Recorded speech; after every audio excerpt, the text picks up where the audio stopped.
UFC 286 is this weekend, the highly anticipated rematch between Leon Edwards and Kamaru Usman. So we're interrupting your March Madness viewing to bring you some picks from this card.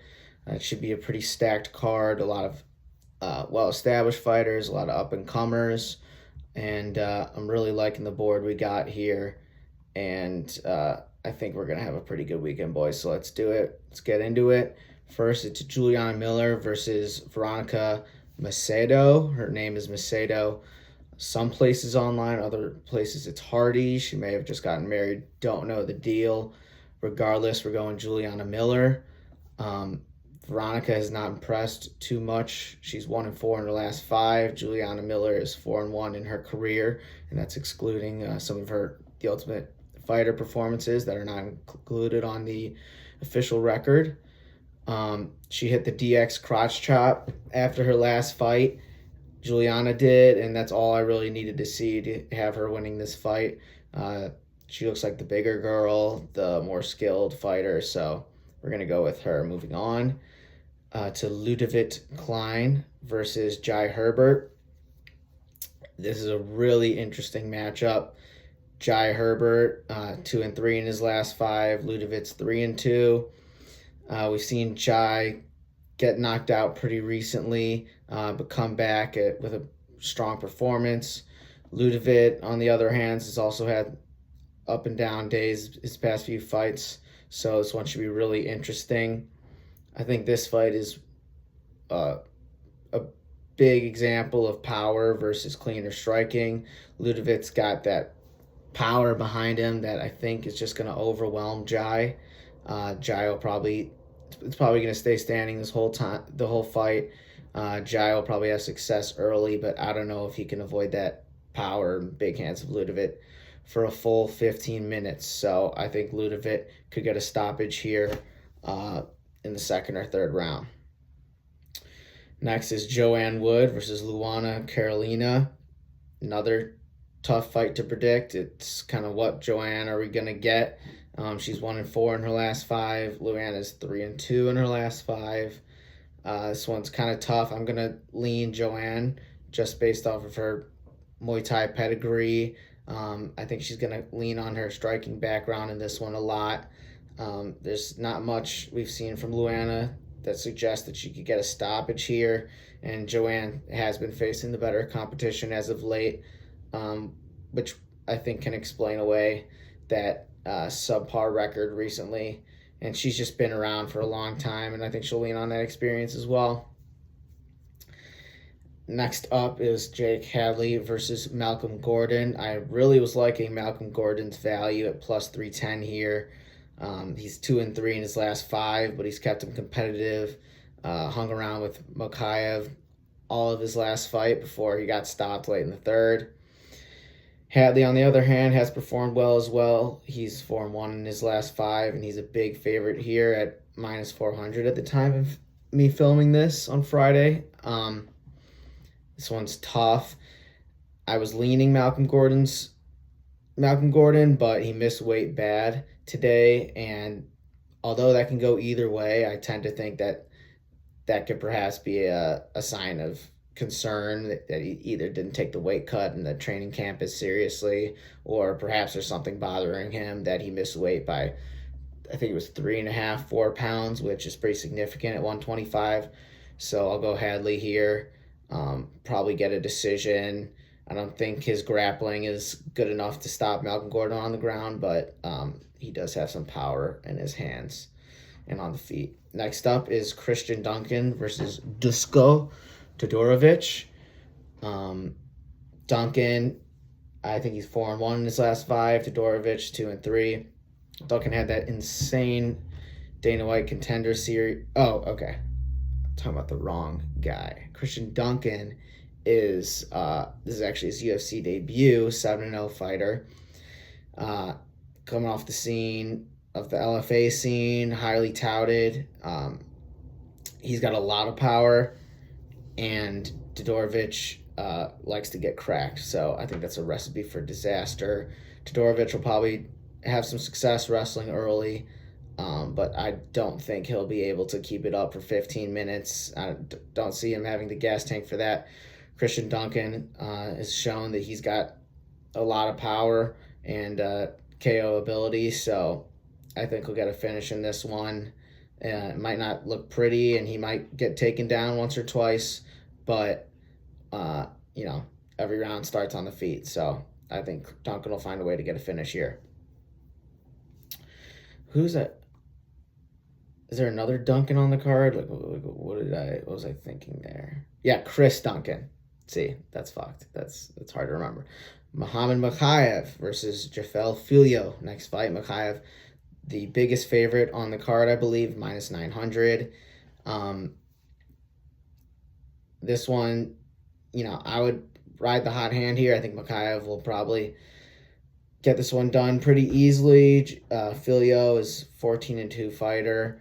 Been competing on the Brazilian scene, had a good amount of success there. He has a win over Vinicius Salvador, I think his name is, who's a guy who came on Contender Series and showed up really well. So Filio, I don't think this guy's someone you can just walk over, but it is his UFC debut, and Makhayev really just seems to be able to have his way with whoever he's faced with in the grappling department. By the end of the fight, it might not be easy, but it's hard to deny him for 15 minutes. So I think he'll find a way to.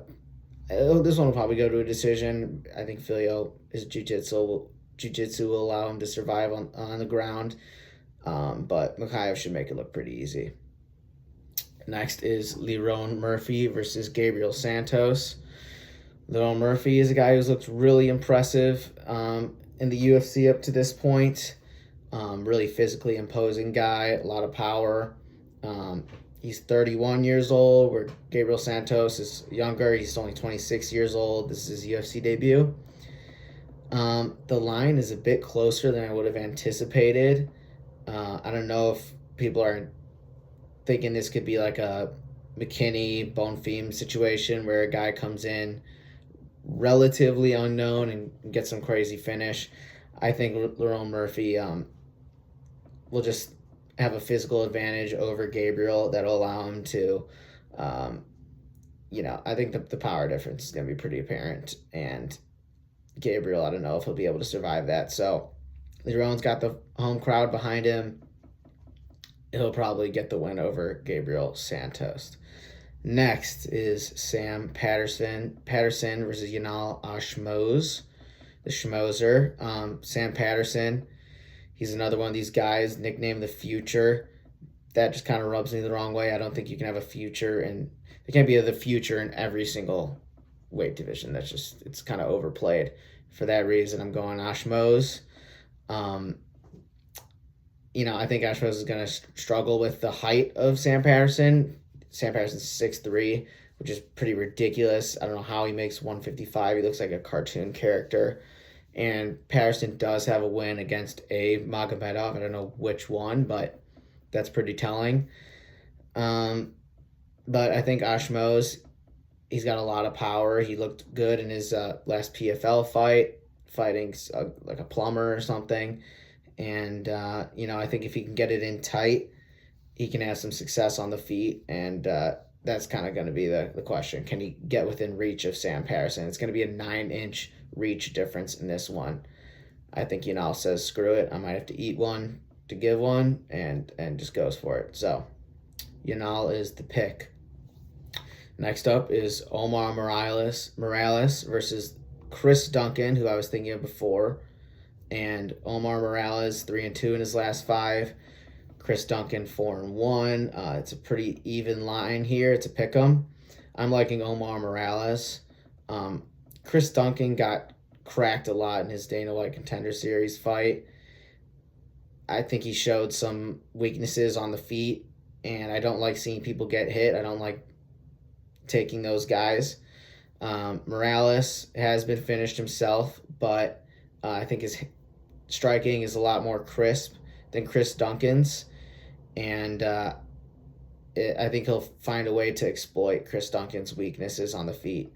He'll find those openings and he'll take advantage of them. Whereas Chris Duncan, I don't know if his defense is good enough to really stop Morales from finding the home on his shots. So I think Morales will probably get the finish here. Duncan can't take the kind of shots he took in his last fight against Morales. I think that chin will give way sooner or later. So I think Morales gets a finish here. Next up, Jack Shore versus Makwan Amirkhani. Jack Shore is 4-1 his last 5. Obviously, this is his featherweight debut. Ricky had matched up with Ricky Simone last fight. Didn't go his way. I think that weight cut did pose some issues for him. And he looks like a more natural 145er. He's not juiced to the gills. It's not really his physique, but he looks a lot healthier. And I think he just wasn't really ready for Ricky Simone. His opponent, Makwan Amirkhani, is 1-4 in his last 5 and has shown that he can get finished a lot. I think this is a get-right fight for Jack Shore, the Welshman. This is pretty much a hometown crowd for him in the O2. So I see him winning this one fairly easily. Amirkhani, I don't know if he really is on the level of some of these other guys in the UFC. So we finally have made our way to the main card. Kicking off the main card is a doozy, Marvin Vettori versus Roman Dolidze. Vettori coming off a loss to Robert Whittaker, where he basically just got embarrassed. He got his pants pulled down in front of everyone. Couldn't get anything going against Robert Whittaker. But that's not really a huge knock when Robert Whittaker's been one of the best guys in the division for a while now. And on the other hand, you got Dolidze, who is on a little streak of his own. Vettori's coming in as a pretty heavy favorite here, which surprised me a little bit. I think this one's going to come down to if Vettori can impose himself on Roman physically. Roman's last win, he kind of was getting outworked versus Hermansson until he got Hermansson caught in that calf slicer or whatever. I don't think that shit's gonna fly with Vettori. His legs are massive. I don't think you can slice those calves. So Dolidze is going to be a really popular underdog pick here, and I do like the value you're getting with him. I think Vettori just wins this one, especially if Roman comes out starting this fight like he started his fight against Hermansson. This is also his 4th fight in 14 months, and that's a little concerning for me. That's a fight every, 3.5 months.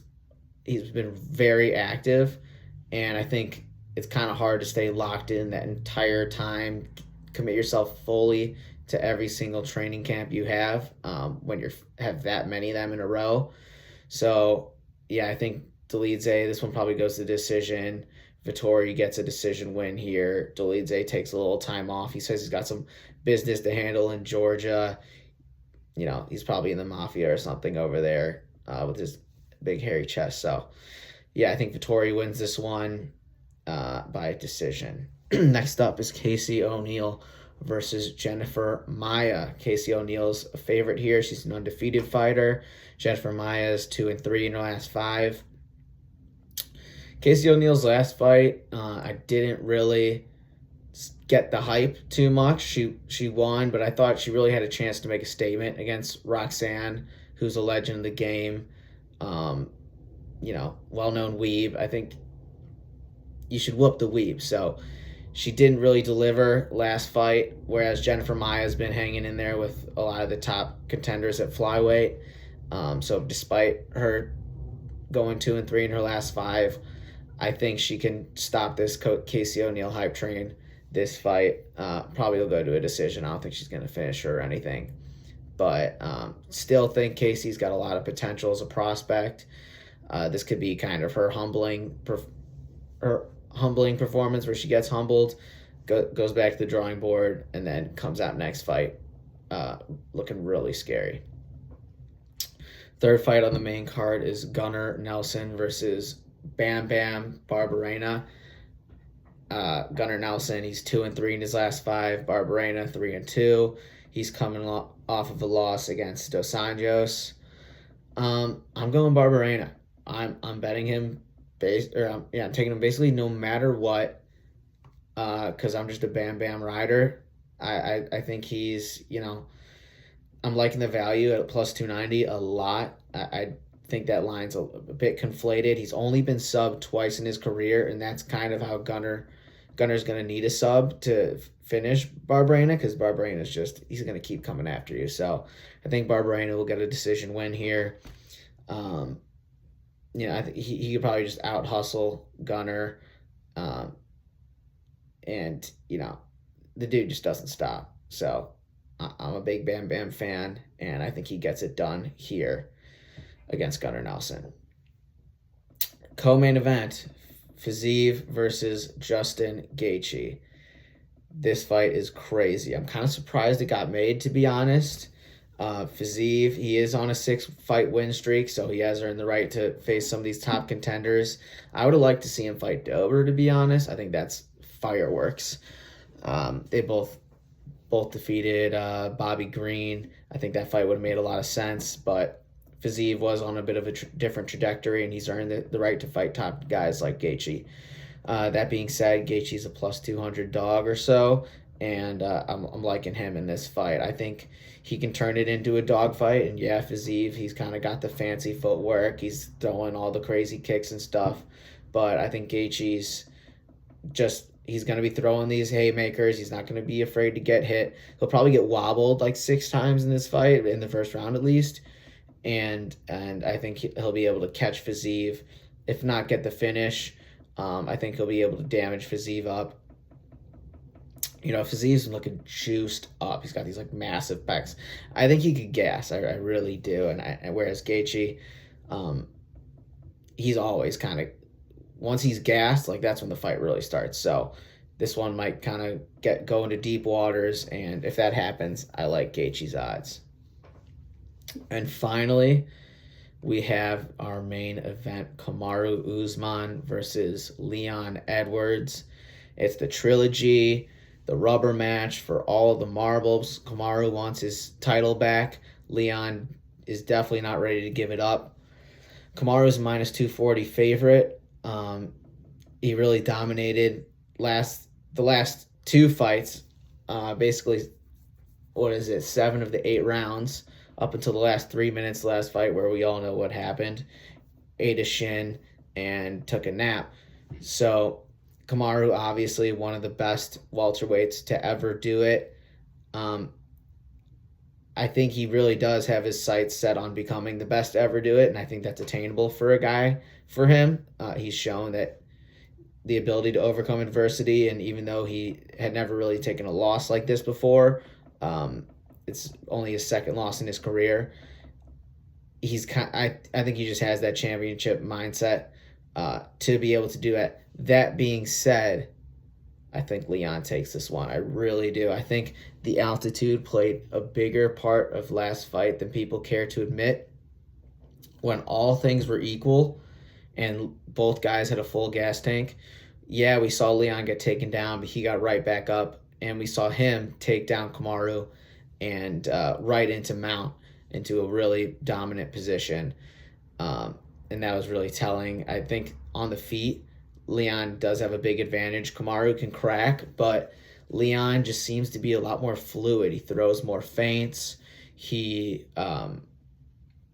I think he gives a lot of different looks, where Kamaru, you're kind of just getting the hands.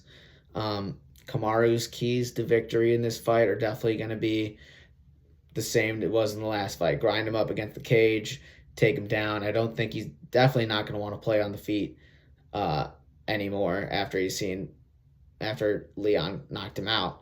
But Kamaru might just be crazy to be like, you know what, I'm going to beat you at your own game. I'm going to show you that these hands are the real deal. And I think that'll be a grave mistake for Kamaru. So I think Leon wins this one. Does he finish Kamaru? Probably not. You know what? No. I think he'll finish Kamaru. I think we've seen him get wobbled a few times in these past few title fights. And I think the last one, it's one of those things where you can't really help it if you get knocked out or not. Like your chin is your chin. And I think he's kind of shown that his chin probably isn't what it used to be.